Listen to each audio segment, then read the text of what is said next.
السلام على أشرف الأنبياء والمرسلين سيدنا محمد وعلى آله وصحبه أجمعين.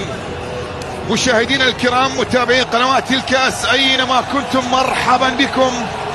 هنا في موعد حلم عربي جديد من خلال التواجد الأول والتاريخي للعرب في الدور ربع النهائي، هنا بحضور منتخب المغرب في مواجهة المنتخب المغربي، المغرب التي فتحت آمال وأبواب الأدوار المتقدمة ورسمت الكثير والكثير من الأحلام للعرب من أجل الوصول إلى أدوار متقدمة في هذه البطولة، ومن أجل العبور بنا من واقع الأحلام إلى أرض الواقع ولتحقيق هذا الحلم. أسود الأطلس في مباراة اليوم يبحثون بكل تأكيد عن مواصلة المشوار ويرفعون راية العرب